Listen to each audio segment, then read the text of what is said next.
Y para analizar un poco más en profundidad todo lo que está rodeando a los temas de discusión y los temas de conversación que ha habilitado en el mundo de las ideas, esta transición que se está produciendo en el Vaticano, el análisis sobre el legado que deja el Papa Francisco, las conversaciones acerca de qué tipo de nuevo Papa puede haber y cómo todo eso empieza a modelar la discusión, insisto, en el mundo de las ideas en Occidente.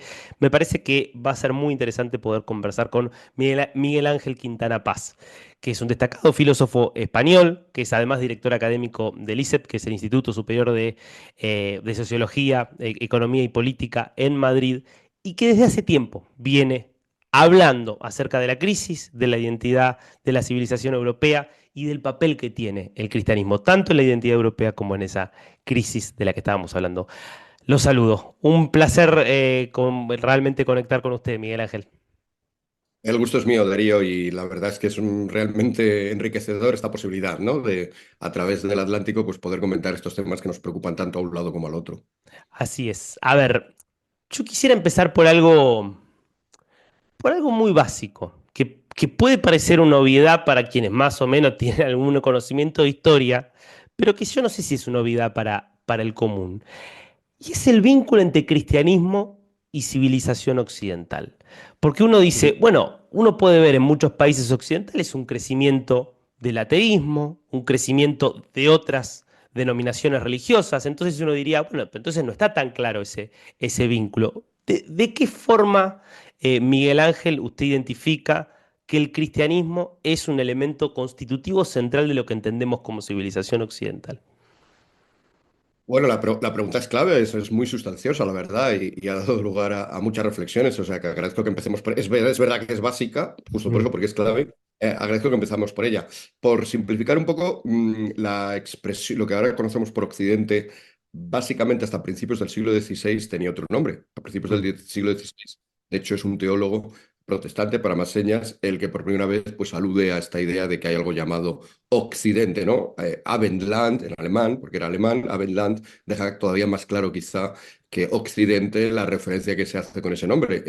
Abendland literalmente sería la tierra del atardecer, por donde se pone el sol. Occidente es quizá, así como Oriente es el origen de donde se origina el sol, Occidente, occidere en latín es matar, es donde el sol se acaba, es donde el sol va a ponerse. Entonces, esa referencia que es prácticamente solo solar, prácticamente solo geográfica, aparece por primera vez ahí porque hasta ese momento el nombre era este otro que estamos preguntándonos si tiene algún vínculo con Occidente. Cristiandad, era el mundo de la cristiandad. Alguien podría decir efectivamente, como usted ha hecho muy bien, Darío, bien, eso a lo mejor sin duda en la Edad Media tenía pertinencia llamar a lo que luego llamábamos Occidente, llamarlo cristiandad, pero hoy en día Mm. ¿qué sentido tiene? Las cifras. Es verdad que las cifras de ateísmo y de agnosticismo, excepto en algún país puntual, estoy pensando en la República Checa, dentro de lo que sería, insisto, Occidente, ¿no? O sea, Europa, América. Las cifras de ateísmo en general son todavía inferiores a las cifras de creyentes en el cristianismo, que Ujú. aunque han respecto a tiempos anteriores. Aquí en España, por ejemplo, están todavía por encima del 50%, poco por encima del 50%, pero todavía por encima del 50%. Y en América en general se mantienen más sólidas, aunque es verdad que ha habido tránsitos ahí entre el catolicismo y los evangélicos, especialmente en Centroamérica, pero bueno, en general eh, todavía se mantiene. Pero aún así uno podría decir, bueno, aunque eso sea así, esto que voy a decir no es pertinente para Argentina, que sí que tiene en su constitución la presencia del catolicismo, Ujú. pero en otros muchos países, como por ejemplo España, se especifica que no, que se quiere un Estado no confesional. Y dado que la vida pública, dado que la política, dado que el gobierno está organizado de una manera no cristiana, ¿por qué llamarlo o vincularlo todavía con el cristianismo? La respuesta más rápida a esto sería que es que incluso concediendo que tengamos una vida pública separada de la religión, incluso concediendo de que el ateísmo, el agnosticismo estén en pujanza, nuestra vida pública separada de la religión es una vida pública que se separa de la religión al modo estrictamente cristiano. No sería posible pensar esta separación entre religión y vida pública en un contexto, por ejemplo, de tipo musulmán, donde el fundador de la religión es el mismo un jefe político, ¿no? Y ejerce como tal y Ujú. gobierna hasta su muerte. Jesús de Nazaret no solamente no fue dirigente político, sino que algunas de sus frases ya apuntarían en esta dirección de separar lo político, lo estrictamente político y lo religioso, aunque Mm, puedan tener relaciones, por supuesto. Y es la famosa frase aquella de dad al César lo que es del César, la política, y dad a Dios lo que es de Dios. mm, Por lo tanto, esa separación iglesia-estado, por decir el término tradicional, o incluso algunos creen que religión-sociedad, que no es lo mismo y que la separación iglesia-estado no tendría por qué llevar a que luego en el espacio público se creara un espacio neutral necesariamente. La gente libremente podría querer un espacio común cristiano, pero incluso si se produjera eso, que también y es verdad que ha pasado en muchos países, por ejemplo España, que en los últimos años se ha eliminado, intentado eliminar cualquier rastro cristiano para hacer el espacio público más mm, neutral y más público. Esa obsesión por la neutralidad ya es en buena parte cristiana. Y el ateísmo y el agnosticismo se puede decir exactamente lo mismo. Tenemos un ateísmo estrictamente, muy reconociblemente cristiano. O sea, el ateísmo de Occidente es un ateísmo del Dios cristiano, no es un ateísmo del Dios musulmán, no es un ateísmo de Buda, no es un ateísmo de mm, tipo taoísta, aunque son muy interesantes a veces los análisis que se hacen de conexión entre unos y otros. Sloterdijk, por ejemplo, hace unos años ya postuló que en Europa lo que estaba pasando era una especie de eurotaoísmo.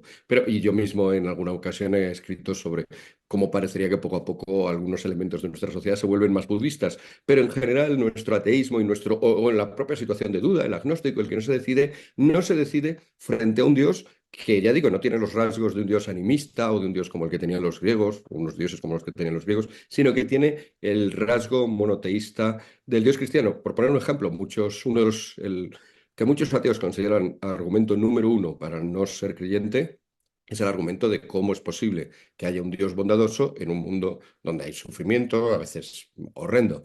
Bueno, esto presupone que Dios sea bondadoso, algo que sea cristiano, no todos los dioses de todas las religiones lo son, que sea omnipotente, algo propio del Dios cristiano, no en todas las religiones lo son, que esté implicado con el mundo, que interactúe con el mundo, algo que de nuevo no ocurre ni muchísimo menos en todas las religiones, o incluso en filosofías, por ejemplo, como la de Aristóteles, que pensaba que mm. justo si Dios era perfecto no podía ser un hombre que se manchara haciendo cosas en el mundo, sino que era más bien el mundo el que iba hacia él como perfección absoluta. Y por lo tanto, bueno, y esa idea también de que eso, de un Dios al cual de alguna manera le duele, le incompatibiliza, el sufrimiento humano le niega de alguna manera, eso también es específicamente cristiano. Otros dioses pueden perfectamente decir, bueno, que ellos están ocupados en eso, en ser dioses, y que igual que las víboras o los pajaritos del campo, pues mueren y a veces tienen problemas, pues los hombres, dado que somos mortales, pues eso es lo nuestro, ¿no? Que estemos sufriendo cosas, ¿no? No afectaría el sufrimiento humano a la creencia en esos otros dioses. En el caso del ateísmo, si me permites la expresión paradójica, cristiano, o sea, los ateos que lo Mm. son respecto al cristianismo, eso es muy evidente, ¿no? Y muchos de los otros argumentos que utilizan también. Por lo tanto, desgraciadamente, hace tiempo Benedetto Croce, un filósofo italiano, escribió, porque él no era creyente, pero escribió un texto que creo que es muy significativo en este sentido. Decía, ¿por qué no podemos no decirnos cristianos? ¿No? Incluso cuando intentamos separarnos de los cristianos, ya estamos haciéndolo al modo cristiano. Mm, qué interesante todo. Mientras hablaba usted y describía algunos de los elementos propios del cristianismo y lo que el cristianismo le lega a la cristiandad o al mundo occidental, a mí se me venía a la cabeza un elemento que yo veo hoy constitutivo de la civilización occidental y que no está presente por lo menos en las principales civilizaciones alternativas a Occidente, que es la idea de una sociedad centrada en el individuo.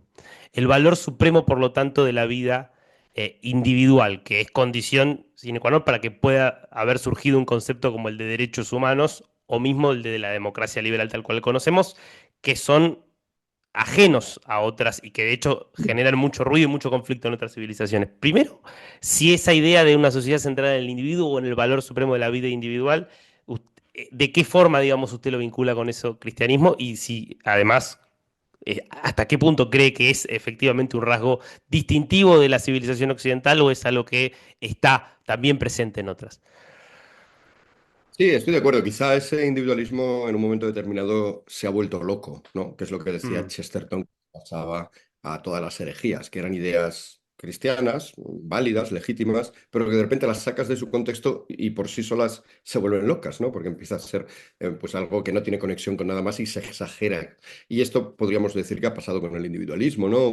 Con centrarse en el individuo. Yo creo que más que la expresión individuo, me gusta la expresión persona. ¿Por qué? Mm, Porque aparte de que tiene una resonancia teológica evidente, ¿no? En el cristianismo, Dios es las tres personas de la Trinidad, porque la persona presupone eso, relación con el otro. ¿No? El individuo, si te fijas desde un punto de vista meramente etimológico, es individuo, el que no se puede dividir, es como un átomo pues, que se caracteriza por no ser otro átomo y por estar aislado. Es una visión del ser humano que me parece un poco reductiva. Yo creo que los seres humanos nos caracterizamos por ser personas. La persona, antiguamente en latín, la palabra se utilizaba para la máscara con la cual salían los actores al escenario, porque, bueno, a veces tenían que hacer de varios personajes y según la mm. máscara que llevar podían cambiar de un personaje a otro, o por ejemplo, los personajes de mujeres, dado que las mujeres no actuaban. Bueno, la máscara presupone ya eso, la presentación ante el otro, la relación con el otro, el cómo soy yo con el otro. Y eso es un poco la persona, ¿no? Esos son, por cierto, también las personas de la Trinidad, que se caracterizan solamente por su relación entre sí mismas, ¿no? Hacia afuera, pues todas son Dios, y cuando actúa una, actúan las otras, no se separan. Pero esa idea de que somos esencialmente seres en relación con los demás, pero justo por eso muy importantes. ¿Por qué? Porque la primera relación de todas, muy importantes y por lo tanto abordando lo que tú decías, ¿no? De la importancia del individuo, de la persona, como estoy diciendo. ¿Por qué? Porque la primera relación que tiene esa persona, según dice la Biblia cristiana y en este caso también la hebrea, ¿no? El Génesis, el momento de la creación del ser humano es fundamentalmente un momento en el cual Dios crea una imagen suya, crea a alguien que Mm. es lo más parecido posible que puede ser a él, sin ser él, claro, ¿no? Entonces, ese lo hizo a su imagen y semejanza. Por lo tanto, eso da, efectivamente, en la línea que tú decías, de repente a cada persona es un reflejo, el mejor reflejo posible. Es verdad que un reflejo luego estropeado por cómo nos comportamos, porque obviamente una de las características que tenemos similares a Dios es nuestra libertad. Y con nuestra libertad, ahí ya no nos parecemos a Dios, pues a veces podemos optar de una manera pues absolutamente destructiva para los demás, para nosotros mismos y para Dios, claro.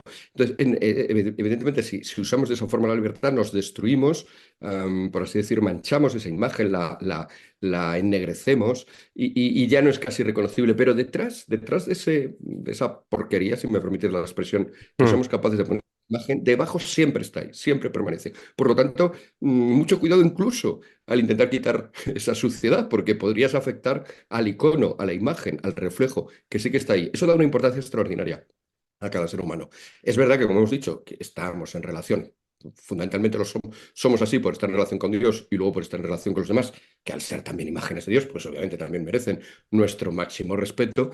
Evidentemente, en esas relaciones de unos con otros no podemos pensar eso en un individualismo en el cual el individuo se sobrepone al grupo o por beneficiarme yo, pues que se vaya al garete mi patria o mi familia obviamente no, ¿no?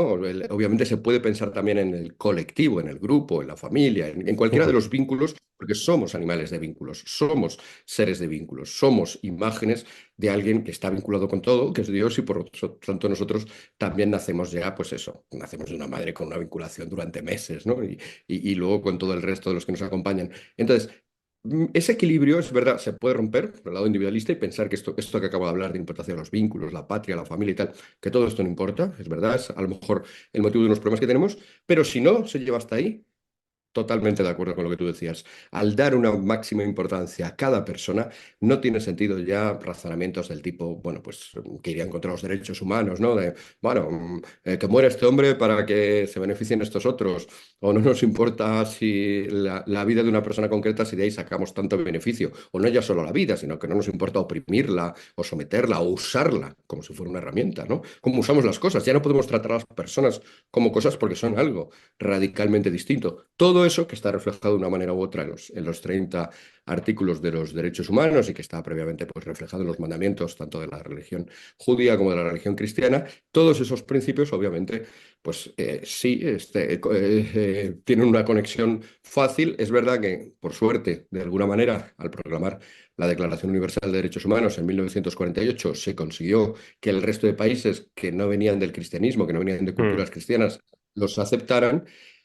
Pero es verdad que con dos caveats. Uno, Jacques Maritain, que era un filósofo católico que participó en la redacción de los derechos humanos, dijo que habían logrado ponerse de acuerdo en esos derechos porque nunca se habían preguntado por el fundamento, por el origen, por de dónde Mm, venían, por qué valen. Todos lo habían dado, por supuesto, y entonces si se hubieran puesto a hablar de la fundamentación, ya hubieran discrepado. Y segundo, ya hay gente que explícitamente, por ejemplo, el mundo musulmán, que ya ha salido, que ha publicado su propio listado de derechos claro. islámicos alternativos, en los cuales, pues, por ejemplo, la libertad religiosa se recoge, pero de otra manera. Libertad religiosa es la libertad de poder seguir siendo musulmán si has nacido musulmán. No interpretan como libertad religiosa el hecho de dejar de ser musulmán, porque la apostasía en el Islam pues está ya en algunos países castigada con la pena máxima, con la pena de muerte, en otros cuantos castigada con otras penas menores, pero también rotundamente, ¿no? Porque se considera una especie de traición a tu comunidad, a tu umma. Entonces, bueno, pero sí, es verdad, esos derechos humanos a los cuales también se les podría hacer otras muchas críticas, probablemente por eso, porque al desligarse de un fundamento, Bien. luego cada uno los interpreta como quiera y somos muchos los que pensamos que vivimos ya en una inflación de derechos humanos. Cualquier demanda que tenga cualquier grupo, cualquier deseo, cualquier capricho, si me dejas usar la expresión, ya se justifica diciendo, ah, bueno, es que si vas contra mí es que estás negando mis derechos humanos. No, no, no, estoy negando tu capricho, tu deseo o tu querencia, pero eso no significa que eso esté en los derechos humanos. Pero por desgracia es verdad que un conjunto de normas que no tienen un fundamento claro se pueden empezar a interpretar de cualquier manera y volvemos otra vez a lo de Chesterton. Pueden volverse locos, pueden salirse de sus cabales. Bueno, ahí abre un tema que me parece interesantísimo, que es el del victimismo. Le voy a preguntar en un momento por el tema del victimismo porque me interesa mucho su visión sobre eso, pero quiero volver de alguna manera sobre este punto. ¿Qué pasa entonces con este proyecto que es, yo lo llamo así, digamos, muchos lo llaman así, usted me dirá si toma el mismo concepto, lo llama de otra manera, pero que es la idea del gran proyecto multicultural que se impone, o que se impone como proyecto, digo, en Europa principalmente, también en otros lugares de Occidente, y es esta idea de que, bueno, que se puede abrir las puertas a personas de todas las comunidades, que se puede dejar que todas las comunidades de alguna manera vivan de acuerdo a sus propias, a sus propios valores y que eso puede funcionar de forma armónica, cuando en definitiva lo que estamos viendo, en Europa muy notablemente, es el enorme conflicto que genera la gran cantidad de gente, porque son cada vez más, que no se aviene a esos valores que están contemplados de alguna manera por lo que está establecido en las constituciones, en las leyes, que es, como usted lo planteaba, una derivación de, si se quiere, la cultura judío-cristiana. Bueno, esto de nuevo es muy interesante. Yo creo que uno de los problemas, curiosamente, es que lo llamemos valores. Yo creo que cuando las cosas son valores, bueno, pues dependen de nuestra valoración, ¿no? Los valores de la bolsa, los valores bursátiles, Mm. pues hoy están arriba, hoy están abajo, porque depende de cuánta gente los quiera. Y yo creo que un error que se cometió con buenas intenciones por parte de un filósofo como Max Scheler y otro como Hallman hace ya siglo y pico de intentar hacer una reivindicación de los valores, pues cometía este error, que aunque ellos estaban pensando en que los valores eran algo objetivo, era algo muy difícil de comprenderlos. Los valores son siempre algo que se valora, mientras que lo que dijimos antes del ser humano, esa dignidad que tenemos, esa imagen que somos de Dios, o ese valor absoluto, si no queremos ponerlo en términos teológicos, eso de que cada persona valga por sí misma, no por el beneficio que vamos a hacer, a sacar de ella, no por lo que vamos a hacer con ella o lo que ella nos puede dar, sino por sí misma. Eso es todo lo contrario del valor. Vales porque sí. Vales si estás enfermo, vales si eres un bebé de 2 meses y no haces más que demandas, vales si estás ya al final de tu vida y de nuevo también resultas muy molesto, incluso muy caro, muy pesado, vales en cualquier momento. Tú vales, pero no por un valor que te damos, sino en ti mismo, ¿no? Ese valor en sí mismo, que no es por tanto un valor, se llama mejor dignidad, lo que hemos dicho, ¿no? Ese aprecio absoluto, ese respeto absoluto que merece algo. Bien, esa es nuestra idea, como decimos. Pero es verdad bueno, pues se dice, bueno, pues si esto es meramente una cosa que hay que valorar, a mi juicio, primer error, llenamos Europa de otras poblaciones y que lo valoren también. Pensando Mm. un poco que la cosa es un poco así de que tú lo veas o me oigas a mí. Bueno, yo a lo mejor lo he explicado un poco mal, pero a cualquier otro y digas, ah, sí, qué buena idea, venga, pues voy a vivir mi vida de acuerdo con eso. Las cosas no funcionan así, efectivamente, porque no son valoraciones. El respeto al otro se basa fundamentalmente en una corriente de pensamiento totalmente distinta a la ética de los valores de Scheller y Hartmann que he citado antes, que sería la idea aristotélica de virtud, que se entiende muy fácil. La ética no va de captar cosas, valores o principios o leyes absolutas. La ética va de hacer cosas, de habituarnos a hacer cosas. Y cuando yo estoy habituado a tratar al otro y veo que los demás tratan al otro y que en general, es verdad que no de manera perfecta, porque entonces pues volvemos a lo del inicio, ¿no? Seríamos dioses o algo así, pero de una manera más o menos vivimos en una sociedad donde más o menos pues se entiende ese valor de cada persona humana por sí misma, eso, y nos educan así, y vemos que nos tratan así, y nosotros tratamos a los demás así, eso crea en nosotros un hábito virtuoso, eso es lo que defiende Aristóteles, ¿no? Que ya hace que cuando se nos presenta un nuevo caso no tenemos que pararnos a pensar en cuáles son los principios, la ley, el valor, ¿no? Automáticamente nos tiende a salir, y si no nos sale, habrá otros que nos tiendan a reprochar que no nos ha salido ese comportamiento. Y eso se transmite, ya digo, en la vida de uno, por supuesto, nos entrenamos, pero a su vez para yo entrenarme tengo que aprender de otros que ya están ahí, que a su vez lo aprendieron de otros que ya estaban allí y por lo tanto nos vamos a lo que llamamos una civilización, una cultura que se organiza, que va depurándose, que va calando en una sociedad decantándose pues, a lo largo de los siglos o de los milenios. Bien, hay gente que piensa que todo esto que vamos a decir no importa. Estos milenios, bueno, milenios fueron, ya están pasados justamente, el pasado pasado está, y que por lo tanto puedes, desde una mentalidad ya en sí misma, contraria a lo que estamos diciendo, que podemos sustituir a unas personas por otras, que si hay personas en Europa, bueno, pues que a veces pues, resultan problemáticas porque piden muchos derechos laborales y además pues a veces se exige mucho ese respeto a sí mismos y tal, que no pasa nada, que metemos un montón de población de otras procedencias y ya está, nos van a servir igual pues para producir, para que sean trabajadores, para que la economía funcione, pues porque en el fondo el ser humano no es más que una fuerza de trabajo, igual que Mm. en una máquina cualquiera se me estropea una ruedecilla y normalmente tenemos otra ruedecilla parecida que se sustituye, pues el ser humano es un poco igual. Y si es toda la máquina o varias máquinas las que se estropean, tiramos las máquinas viejas y metemos máquinas nuevas. Es una visión del ser humano igual, ¿no? Es una visión del ser humano de alguna manera tecnificada, ¿no? Esto es lo que en su momento Martin Heidegger, su momento hace ya bastantes décadas, incluso más de un siglo, pues ya empezó a detectar eso como una especie de, él le decía eso, nos habíamos convertido en dispositivos, en seres a disposición, dispuestos hacia lo que quisiera hacer con nosotros, pues la técnica o el sistema económico o los que mandaran, al fin y al cabo, las élites, ¿no? Todos aquellos que nos pudieran controlar. Eso es lo que es hoy en día el multiculturalismo. Yo sé que normalmente no se explica así, que normalmente se explica, pues eso, con una serie de valores un tanto desleídos, de tipo cristiano también. Ya he dicho que aquí hasta lo anticristiano muchas veces es cristiano, o es Mm. reconociblemente cristiano. Se dicen, hay que abrir las puertas, hay que tender puentes, hay que ser caritativo. Todo eso, por supuesto, en sí mismas esas frases no tengo nada en contra de ellas, pero esas frases no pueden llevarnos a pensar eso, que los seres humanos somos sustituibles radicalmente unos por otros, que las naciones son sustituibles, que España puede desaparecer en 50 años y ser de repente otra cosa que estaría igual de bien simplemente porque hayamos traído aquí, pues creo que ahora hemos llegado a los 50 millones de personas, pues otros 50 millones de personas distintas y que hubieran cambiado, ¿no? Eso es considerar a los españoles, a los que estamos ahora aquí, o a los franceses, o a los italianos, o a los alemanes, eso como meros entes sustituibles, que es lo más anticristiano, tal como hemos explicado, que podría haber, lo más antioccidental. Sin embargo, es verdad. Vuelvo a la misma idea. Yo creo que ese es el origen, o sea, la idea de Chesterton. Hay una idea de apertura, de atender sobre todo al débil, al depauperado, al que eso es obviamente cristiano. Ese es el mensaje de Jesús, ¿no? Que al final es él el más débil, el más vulnerable, el más vulnerado, ¿no? El crucificado. Bueno, ese mensaje, por supuesto, está ahí, pero se ha ido del resto de equilibrios sobre el resto de virtudes que existían, por ejemplo, eso, la virtud del patriotismo, la virtud de atender a los tuyos, todas esas virtudes se han separado de esta obsesión simplemente por el que viene de fuera, que, insisto, tampoco es un problema en sí mismo.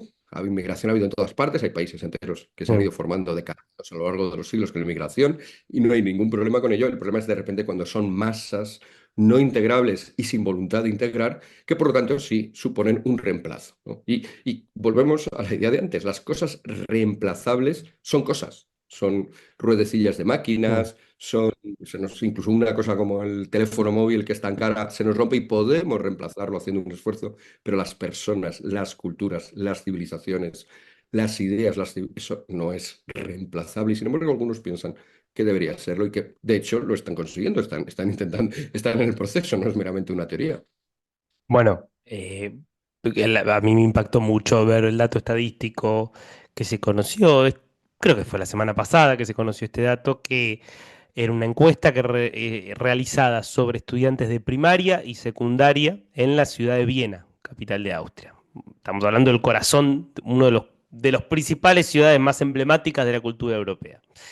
Y la encuesta revelaba, una encuesta oficial, por cierto, que más del 40, creo que era el 41% de los estudiantes de primaria y secundaria, es decir, estamos hablando del total de la juventud escolarizada en Viena, profesaba Ujú, la fe islámica, eran musulmanes. Ya era el primer grupo religioso. Los cristianos, sumando aquí católicos y protestantes, estaban un poquito por encima del 30, 10 puntos abajo.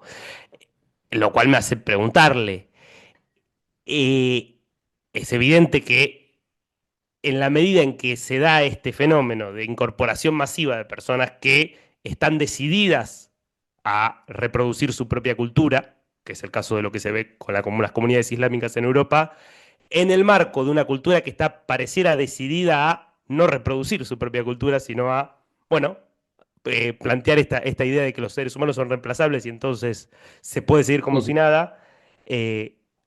Dos preguntas. Primero, ¿cuándo la sociedad europea occidental decidió dejar de reproducir su propia cultura, decidió dejar de, si se quiere, evangelizar? Y no lo digo solo en un sistema, en un término religioso. ¿Y qué consecuencia tiene esto a largo plazo? ujú. Sí, esta es la clave de todo. El caso de Austria, cita usted Viena, le preocupa especialmente a Douglas Murray, que es uno de los que más ha escrito sobre esto hace años. Mm, Ya escribió sobre la extraña muerte de Europa. El título ya refleja un poco la misma duda que usted me planteaba al final, ¿no? O sea, ¿por qué está pasando esto? ¿Cómo es posible que un continente decida, de alguna manera, suicidarse de esta manera o mm, anularse o se deje transformar? Y en el último libro que ha sacado, pues de nuevo saca entre las estadísticas que saca, una de las más significativas es esa sobre en Austria, en el momento en el cual empezará a haber más musulmanes que cristianos. Sí, en primer lugar hay que decir que lo que hace el Islam es totalmente razonable. Una mm, cultura quiere preservarse a sí misma. Lo mm. raro aquí es el otro lado. Claro. Ah, llegan, especialmente si llegan en masa, ¿no? Es verdad, si llegaran en números aislados, pues es verdad que habría elementos, hay personas concretas que se Perdón, integrarían. perdón, disculpe la interrupción, porque pienso en voz alta, digo, porque Occidente durante toda su historia hizo lo mismo. Digo, buscaba. Sí, sí, Nosotros sí, estamos en Argentina. La religión mayoritaria de la Argentina es el cristianismo y el idioma oficial es el español, porque hubo una colonización española que buscó justamente expandir su propia cultura y que lo hizo con mucho éxito. Digo, claro, claro. evidentemente algo cambió. Sí, sí, sí. Lo curioso, claro, pero no está mal que insistamos en esto, porque curiosamente vivimos en un mundo en el cual se ve bien que el Islam lo haga, Mm, pero se ve mal no ya que los demás osáramos hacerlo, sino que se ve mal que lo hiciéramos en el pasado. Por eso está muy claro. bien. Y esto es parte de la explicación. Es decir, la idea de que hemos errado por algún motivo, hemos errado en nuestra defender lo nuestro o ir a otras partes y proclamar aquello que daba sentido a nuestras vidas, que era el cristianismo, y lograr extenderlo y que hubiera otras personas que se fueran incorporando. Ya digo, siempre, nunca de una manera seguramente ideal, pero ¿qué civilización es ideal?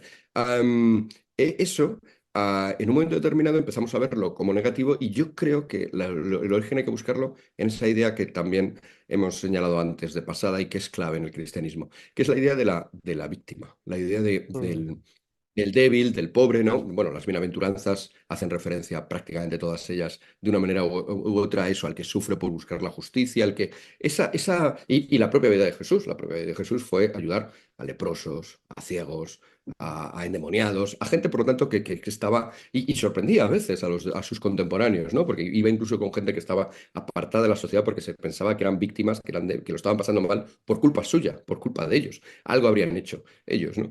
Y Jesús, sin embargo, ante el sufriente, en vez de echarles las culpas de su propio sufrimiento, dice, no, no, no, lo que nos hace el que sufre es fundamentalmente una llamada a la ayuda. Y esa es la parábola del samaritano, ¿no?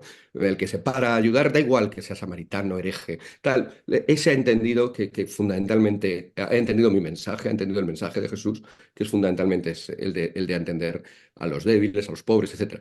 Ese mensaje cristiano, insisto, que en el contexto cristiano en el cual al final eso no es una mero, como diríamos, una especie de buenismo, o de deseos, sino que al final se constata que incluso la persona más inocente de todas, el propio Jesús, sufre uno de los peores martirios posibles que se haya inventado en toda la humanidad, que es Mm. el de la crucifixión. Ahí ya se ve que el sufriente no es culpable de su sufrimiento de manera extraordinaria. Cualquier otro podría tener algún pequeño pecado que obviamente a lo mejor no justificará tanto, pero un poquito algo de sufrimiento. En el caso de Jesús, esa lógica se rompe por completo. Por cierto, ese caso ya está anticipado en el Antiguo Testamento con la figura de Job, que básicamente es lo mismo. Es verdad que intuimos que Job alguna cosilla mal habría hecho, pero de nuevo le viene encima, le cae encima una serie de desgracias que él dice, aunque sus amigos, curiosamente sus amigos, los pocos amigos que le quedan, no le quedan ni hijos porque se mueren todos, no le queda riqueza porque la pierde toda, no le queda salud porque tiene unas llagas horrendas por todo el cuerpo y lo pasa fatal, pero sus amigos le dicen, bueno, algo habrás hecho para haber acabado así. Mm.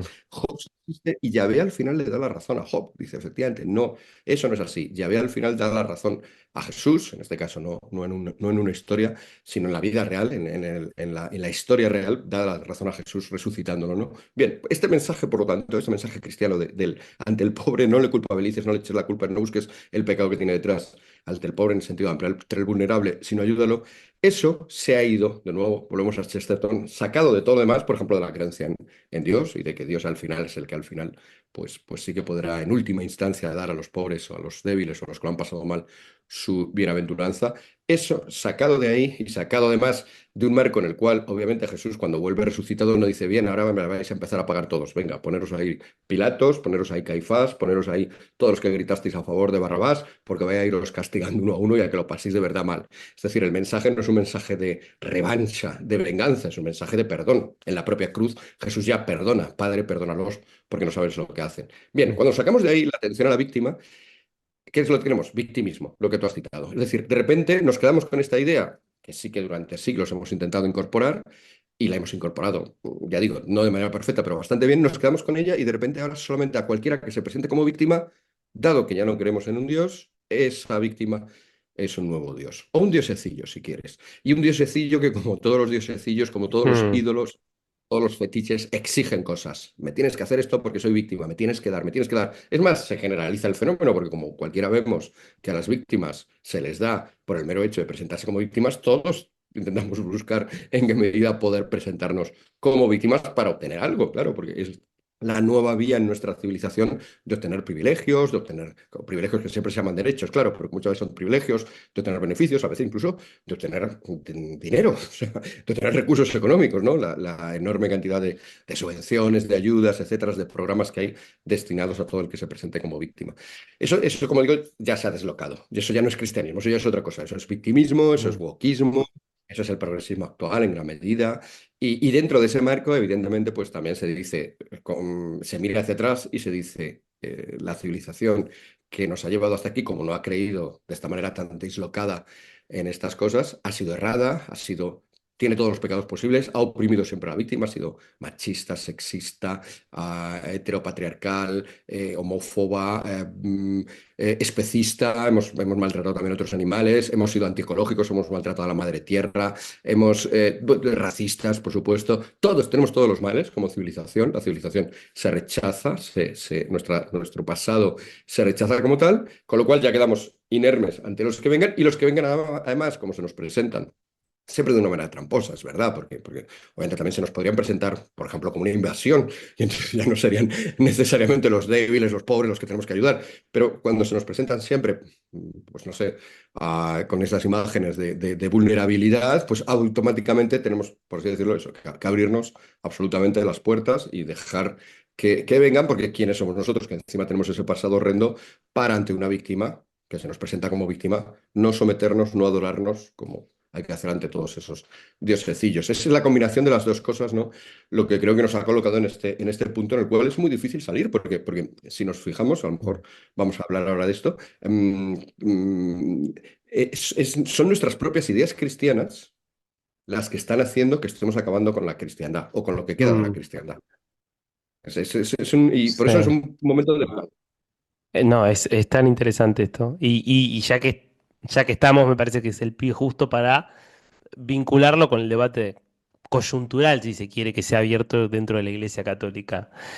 ¿Cómo entendemos, Miguel Ángel, en este punto el mensaje del Papa Francisco? Un Francisco que para muchos dentro de la Iglesia uno puede escucharlo, si es el Papa que vino a definitivamente a poner a la iglesia al servicio de los pobres, a hacer la obra de Jesús, a tender puentes, a buscar la, justamente la máxima tolerancia y la máxima ecumenidad posible con las otras religiones, con todos los que piensan diferente, y del otro lado los que están diciendo no. Lo que hizo Francisco de alguna manera es terminar de profundizar esta lógica de autodestrucción de la que venimos hablando de Occidente, precisamente por terminar debilitando de alguna manera muchas de las cuestiones que tienen que ver con los ritos, con las creencias y con muchos rasgos que venían siendo distintivos desde su origen de la civilización occidental. ¿Cómo interpretamos el legado de Francisco? Sí, efectivamente, al ubicarlo en medio de estos temas tan controvertidos, pues obviamente es una figura que puede causar chispas, ¿no?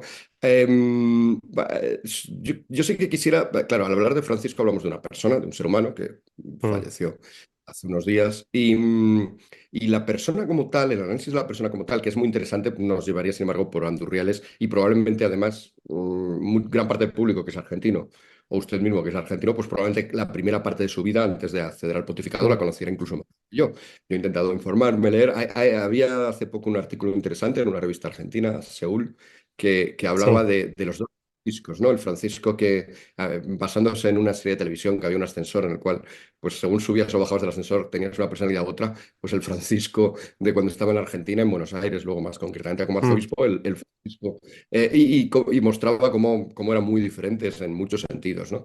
Entonces, por eso, al trazar la figura completa de Francisco, desborda. A esto se une, que mi análisis va un poco por la línea, que gran parte de aunque ahora, después de muerto, ya empieza a haber críticas, sobre todo de gente que hasta ahora no se había atrevido a criticar, lo cual es significativo para haber sido un pontificado de la apertura, del diálogo, de mm, la sinodalidad. Bueno, pues hay gente que por algún motivo, pese a todas esas invitaciones, pues se lo han dejado para ahora. Estoy pensando, por ejemplo, en Andrea Riccardi, que es el presidente bueno, el presidente, no sé cuál es el cargo, pero el dirigente máximo de la comunidad de Sant'Egidio, que había sido un defensor sistemático siempre que salía en la televisión italiana, defendía todas y cada una de las decisiones del Papa. La semana pasada, cuando después mm. de haber fallecido, por primera vez empezamos a ver que tenía puntos criticables, ¿no? O sea, que es todo muy patente, ¿no?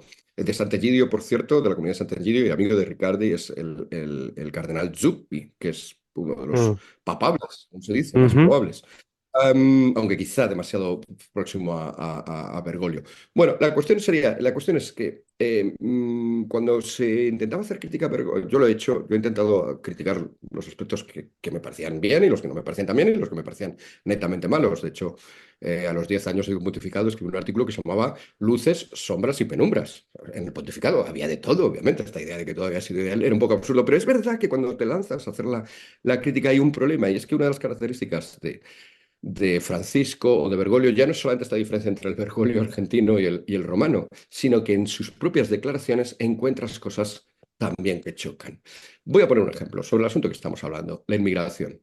mm, Es verdad que si uno se lee todo lo que escribió Francisco sobre la inmigración, pues hay veces en las cuales aparece ideas, algunas ideas parecidas a las que hemos dicho. Es decir, él habla, por ejemplo, de que no debe producirse la sustitución de unos pueblos por otros. Es verdad Mm, que lo liga normalmente más a la noción de colonización, con lo cual parecería que está pensando más en pueblos del tercer mundo, no tanto en Europa, que es en lo que nos hemos centrado nosotros. Bien, de acuerdo, pero es verdad que algunas de las frases son tan generales que, ¿por qué no? Podríamos aplicarlas a Europa. O es verdad que alguna vez, concretamente, el pontificado empieza en marzo del 13.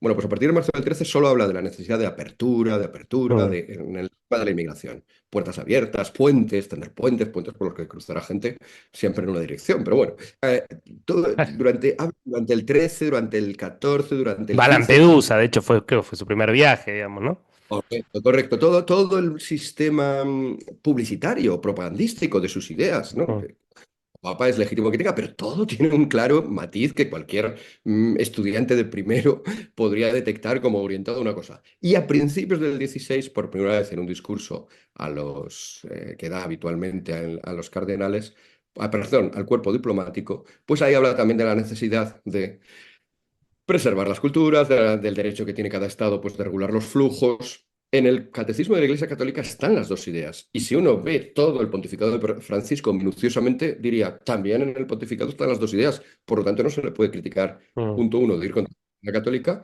Punto dos, no le puedes criticar de haber sido meramente un pro-inmigracionista, porque también tiene cosas del otro. Ya, sí, pero. Y entonces, aquí está. O sea, que no sirve de nada que yo al cabo de 3 años haga una referencia o 2 años después haga otra y encima mm, sea medio abstracto y pueda valer también para más o más para el tercer mundo que para Europa, si luego todas mis acciones, toda mi publicidad, todas las declaraciones que hago de estas que no son magisteriales, pero en los aviones, en las charletas, van siempre únicamente en una sola dirección. Entonces, ya digo esto quizá como un poco como de precaución, porque sé que si a cualquiera que diga lo que tú has dicho, lo que tanta gente está diciendo, de que en realidad en el pontificado de Francisco ha habido una apuesta radical por por la vía equivocada de este problema de Occidente, siempre saldrá alguno que te cite este texto de allí, esta mm. referencia del otro lado, y tendrá razón, pero los análisis, por desgracia, para quien piense así, tienen que hacerse de manera global. Y pongo otro ejemplo. En el caso del aborto, es verdad que Francisco hizo declaraciones a veces fuertes contra el aborto. Más que contra el aborto, contra los médicos que practican aborto.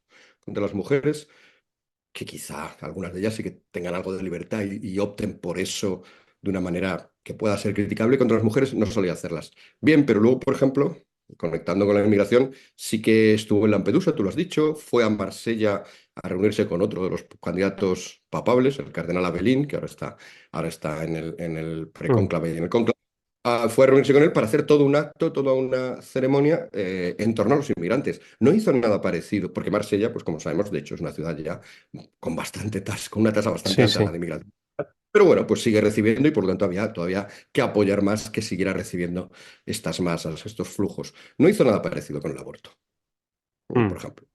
No se puede decir, es que le daba igual el aborto. Bueno, lo cierto es que con el aborto no se fue a ninguna clínica abortista con otro cardenal del lugar o con el obispo del lugar a montar algo parecido. Es decir, el énfasis, el hincapié que hizo con este asunto desde una mentalidad, eso, pues que a mi juicio no captaba este problema y ahí ya pueden entrar todas las excusas contextuales posibles. Una persona educada en la Argentina de los años 50, 60, él mismo viniendo de inmigrantes, él mismo que luego ve el Concilio Vaticano II, que prácticamente cuando empieza a introducirse en la Iglesia, pues es lo que está en boga y que tiene discursos que claramente no atienden a esto porque esto no era un problema en los años 60. Una persona desde ese contexto no le puedes pedir que detecte las cosas con la claridad con la que posiblemente sí que la detectan muchos de los que nos están oyendo. Sí, de acuerdo, no se trata aquí de juzgar a la persona, por eso digo, o sea, que esa excusa vendría bien si aquí estuviéramos en un juicio, sí, juicio claro. Bergoglio. Culpable o inocente, bien, eso sería un atenuante enorme o total, o un eximente, me da igual. La cuestión es que al hacer el análisis no se puede a su vez valorar. Como tampoco se puede, algo que has citado y que es verdad que se está repitiendo mucho estos días, el papa de los pobres. Bueno, ¿qué Mm, papa no ha sido de los pobres de los últimos tiempos?